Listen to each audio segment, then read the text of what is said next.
¿Cuál es tu visión? Bueno, la verdad que Argentina está en un momento difícil. Los argentinos estamos enfrentando las consecuencias de haber gastado durante muchos años más de los ingresos que tenía el sector público y haber gastado más dólares de lo que nos ingresaban. Y todavía no hemos encontrado, un plan integral que pueda sacarnos de esta situación que lleva muchísimos años. Pero bueno, los argentinos no hemos sido capaces de crear ese plan integral. Desde que comenzó la corrida cambiaria, allá por el 24 de abril de este año, como reacción a algunos problemas endógenos, y es cierto que incentivado por algunos problemas exógenos, como el aumento de la tasa de interés en Estados Unidos, pero fundamentalmente por problemas propios de los argentinos, empezó una fuga de capitales que puso en tela de juicio, o sometió a estrés la capacidad del gobierno para manejar la crisis. Situación que todavía dura y que el gobierno ha respondido con medidas puntuales y de tipo monetaria para atacar lo que era la urgencia, que era la salida de dólares y el incremento del tipo de cambio, pero que no lo hizo de manera integral, Rubén. O sea que claramente, si vos me preguntás, las medidas de hoy van en línea con reducir el déficit fiscal y cumplir con lo que nos exige el fondo, te digo que sí. Pero si vos me seguís preguntando y me decís, ¿alcanzan? Y la verdad que pareciera que no, porque todavía no tenemos, definido cómo van a hacer muchas pymes para surfear la crisis y para mantener la fuente de trabajo abierta. Ahora, está demostrado, no desde ahora, desde hace mucho tiempo, que Argentina es un país bimonetarista. Esto es que tenemos dos monedas, el peso y el dólar. Hoy las casas de cambio al mediodía estaban repletas de gente. ¿Por qué? Porque la gente se asusta inmediatamente y lo primero que hace es correr a cambiar sus pesos por dólares. No sabe todavía el resultado de estas medidas, ni siquiera conoce los análisis que están haciendo los expertos, igual corrió por las dudas a las casas de cambio. Sabiendo eso, que no es de ahora, no es de la década ganada, sino de mucho antes esto. Esto empezó allá por la década del 40, que la gente empezó a buscar el dólar como una contención de reserva de valor, junto con la moneda nacional. Entonces, el gobierno debería haber tenido el conocimiento de esta experiencia que tiene la Argentina. Yo creo que el gobierno lo sabía, lo sabe, porque creo que cualquier argentino lo sabe. Los argentinos debemos ser los que más conocimiento del valor del dólar tenemos en Latinoamérica seguro, y me atrevo a pensar que en la mayoría de los países del mundo. Vos preguntás desde un adolescente hasta una persona de 90 años y sabe aproximadamente cuánto vale el dólar hoy, o por lo menos seguro cuánto valía ayer. Y esto que el dólar ha sido siempre el refugio de valores, así, como consecuencia de las sucesivas crisis. Ahora digo que el gobierno lo sabía, pero no todos valoraban de la misma forma al riesgo que estaba sometido el modelo de gradualismo. ¿Qué quiero decir con esto? Argentina debió enfrentar un cambio del mundo donde no todos en el equipo económico lo vieron. Sin lugar a duda lo vio Caputo. Porque allá en enero, cuando la mayoría tomábamos sol, Caputo se fue a Wall Street y trajo 9.000 millones de dólares sabiendo que se complicaba. Trump no es Obama, y las medidas monetarias tomadas por los Estados Unidos a partir de que Trump decide reducir la presión tributaria sobre la actividad productiva y los salarios de mayores ingresos, y por ende subir, aumentar el déficit fiscal y necesita financiarlo, cambia la lógica que venía trayendo el mundo por aquel entonces, nacida allá por la crisis del 2008 y financiado a base de generar una liquidez extraordinaria en todo el sistema financiero internacional, que hizo que la tasa durante muchísimos años estuviera cercana a cero. Bueno, ese mundo cambió y me parece que el gobierno no lo leyó y siguió con un gradualismo que pensaba iba a ser financiado por ese mundo, y ese mundo llegó un momento que le dijo basta. Nos dijo basta a todos los emergentes. Argentina, como el país más débil, de la región, lo sufrió más. A partir de ahí, una sucesión de errores que le fue costando los cargos a distintos funcionarios del gobierno hizo que, bueno, lleguemos a lo que estamos hoy.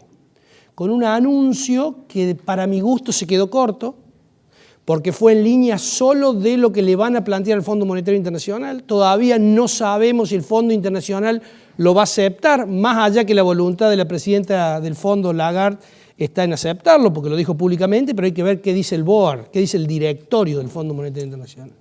Entonces digo, y esto fue leído así por el mercado. Hoy el dólar, terminó el discurso del presidente y de Duhovne, y el dólar aumentaba. Así es. La bolsa caía.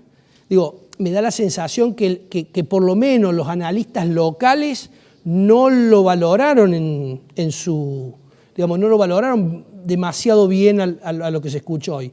Desde mi óptica, el presidente le habló a los electores y no le habló a los mercados, no le habló a los inversores, no le habló a los empresarios.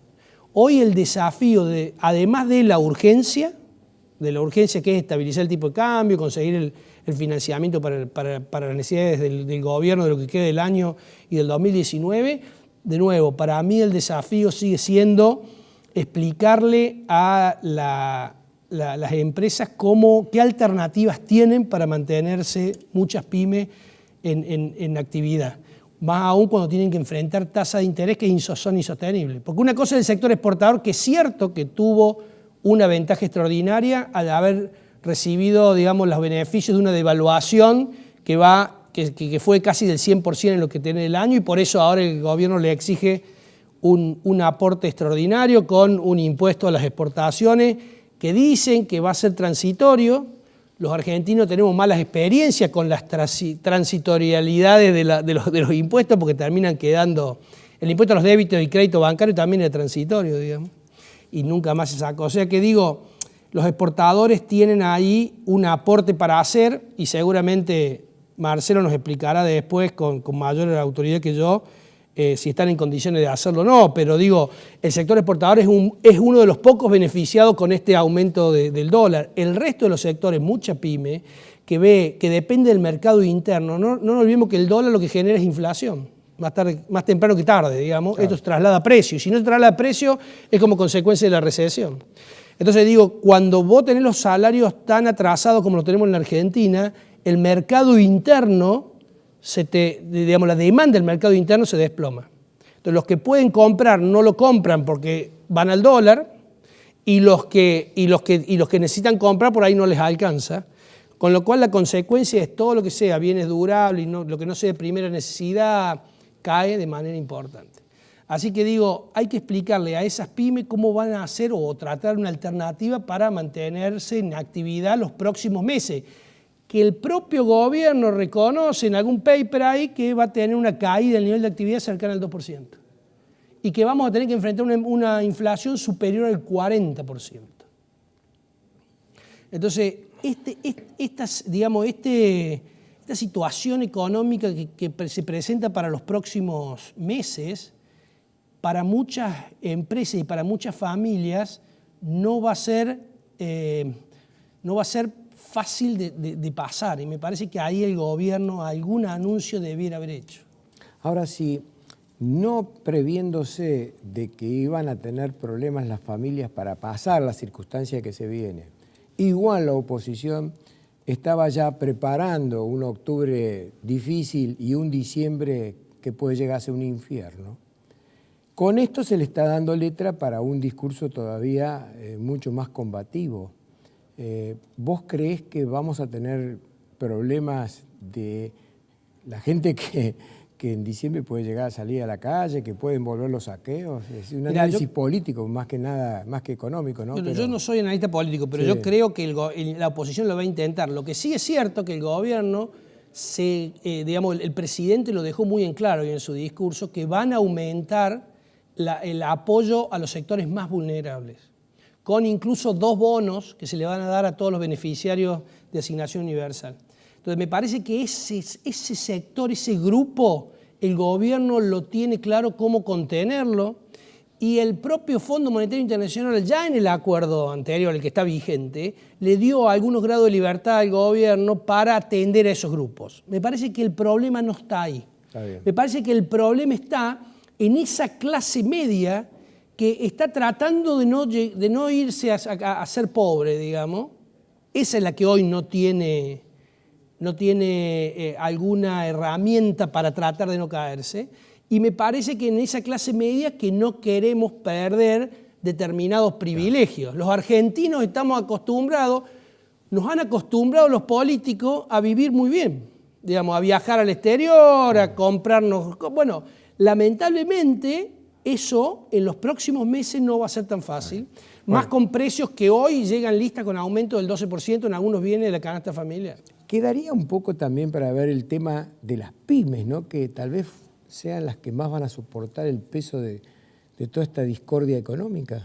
Las pymes ya vienen soportando una presión desde lo financiero muy, muy significativa. Nosotros hacemos una encuesta conjuntamente con la Unión Industrial de Córdoba, que hoy salió la cuarta, y uno ve en esta, la primera fue en mayo, el último día de mayo, el de junio y el de julio, y uno ve cómo se ha ido deteriorando la cadena de pagos, ¿no? A punto tal que mientras en la primera, allá por mayo, el 6% manifestaba cortes en la cadena de pago, en la última, en julio, este número ya se elevaba al 15%. O sea, digo, el tema financiero con tasas tan altas durante tanto tiempo realmente le genera un problema de magnitudes importantes a muchísimas pymes. No solamente a las que están endeudadas, que ya las ponen al borde de sus posibilidades, sino fundamentalmente a aquella que necesita financiar capital de trabajo. El sábado estaba con un empresario y me decía, mira, José, dice, yo vendí con un dólar de 20 y algo y ahora cuando cobre el dólar, con suerte va a estar a 40. Entonces, digo, ese desfasaje financiero que la pyme lo tiene que soportar sobre sus espaldas genera una complicación grande. Enfrentan una caída en el nivel de venta muy significativa, muy grande, como consecuencia de esta disminución de la demanda en el mercado interno, muy poca proporción de las pymes export o una porción muy pequeña de su producción de las pymes cordobesas se exporta, con lo cual no se pueden ver beneficiadas de este aumento del tipo de cambio. Seguramente se abrirá ahora un proceso de paritarias realmente que los trabajadores necesitan y que los gremios van a impulsar y que seguramente las empresas les va a ser difícil pagarlo. Y por otro lado, el Estado, como consecuencia de las necesidades de financiamiento que tiene de su gasto y de su déficit, presiona vía recaudación tributaria, ¿no? Entonces tenemos las presiones tributarias de la más alta del mundo, con una AFIP que avanza rápidamente en tratar, al menos de los que tiene detectado, cobrarle todo lo que puede, o todo lo que deberían pagar. Así que la situación de la pyme por estos meses ya es complicada. Las perspectivas son no poder alcanzar los beneficios que todo el mundo cree que se van a dar a partir del 2019. Una pregunta, acabas de mencionar la AFIP. Argentina es uno de los países también, aparte de ser de mayor presión impositiva, también es uno de los países de mayor evasión del mundo. ¿Por qué crees vos que Argentina, en otros países la evasión está, por ejemplo, en el 10% y acá estamos en el 35%? ¿Cuál es la razón? Hay una proporción, digamos, la evasión, la tentación a evadir está en línea, es en proporción a la presión que tenés, ¿no? Si tuvieras un impuesto del 7%, no estarías tan alentado a evadirlo como si el impuesto es del 40%. ¿Está claro? Eso en primer lugar. En segundo lugar es que hay muchos negocios y empresas que son de subsistencia, digamos, donde sus niveles de subsistencia dependen en parte de la autoexplotación, o sea, negocios donde los dueños están enfrente de ese negocio y trabajan más horas de la que trabajaría cualquier empleado, y también de la necesidad de que una parte de su economía sea informal para poder tener una presión tributaria razonable para lo que pueden pagar en base a su competitividad. Argentina es un país que tiene un problema de competitividad regional muy importante. que la trata de suplir por lo general con aumento de tipo de cambio. Pero en realidad la competitividad está en la presión tributaria, en las leyes laborales, no solamente en los sueldos que se pagan cuando uno dice leyes laborales, porque por ahí la gente cree que uno lo que pretende es precarizar el trabajo, sino lo que sí pues, tiene que tener una... O sea, a ver, el tema de leyes laborales, tenés leyes laborales viejas, ¿no? Fuera desacopladas con las necesidades de la empresa de hoy, y por otro lado, un mercado, digamos, del juicio laboral demasiado activo, que le genera un riesgo contingente a las empresas que más de una vez se preguntan las empresas si tienen que tomar o no empleados, no en esta situación, pero en situaciones buenas. Entonces digo, el problema de competitividad de las empresas argentinas a nivel regional va de la mano de la alta presión tributaria, de la carga de lo que tiene que ver en lo laboral, de la falta de infraestructura y de los costos, digamos, vinculados a la logística, ¿no? Claro. Pero eso es para la empresa que tiene que competir en el mercado externo, ¿no? La dificultad. Ahora me decía que viene Marcelo Olmedo, bueno, su empresa es modelo, digamos, y él seguramente te explicará lo que se necesita para ganar mercados, porque de hecho ellos lo han hecho y lo han hecho muy bien. Pero la mayoría de la pyme no puede llegar a ese nivel de excelencia que tiene la empresa de Olmedo. La mayoría de la pyme trata de subsistir como puede digamos, y vendiéndole el 90% al mercado interno, un mercado interno que se achica y una presión tributaria que sea grande. Última pregunta, fantasía. Así te vas relajado. Suponte que mañana viene el presidente y te dice, usted, el contador Simonella, es el nuevo ministro de Economía y tiene poder total, como lo tuvo Cavallo con Menem, ¿te acordás? ¿Cuáles serían tus primeras medidas para arreglar todo este lío que hay? Lo primero le aclararía que no soy contador, que soy licenciado en Economía, para que no me metan una demanda por ejercicio ilegal.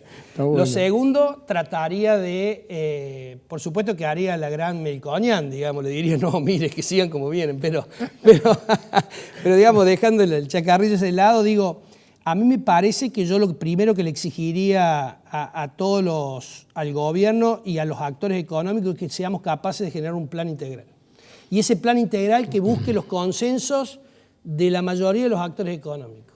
Digo, en esta situación Argentina está en riesgo de profundizar una crisis que empezó siendo de tipo de cambio, que ya es una crisis de nivel de actividad y que si seguimos, digamos, profundizándola va a ser una crisis con niveles de desempleo que ninguno quiere y con incremento de la pobreza. Así que me parece que yo, en primer lugar, le daría más responsabilidad a la oposición. Le diría, señores, acabémosla y ustedes también son parte de este problema, si bien es cierto que el gobierno es el mayor responsable, pero a la oposición también le cabe responsabilidad en esto.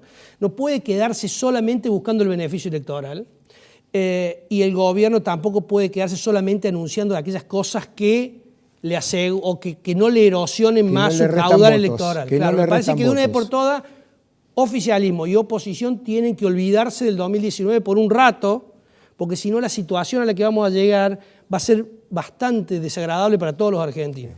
Lo sumaría a los sectores productivos, esto es, a los empresarios, dentro, por supuesto, del empresario del sector industrial, el sector comercial y al sector agropecuario, y sumaría al sector financiero, factor muy importante en todo esto, y a los sindicatos. Y a los sindicatos también le pediría la responsabilidad del caso.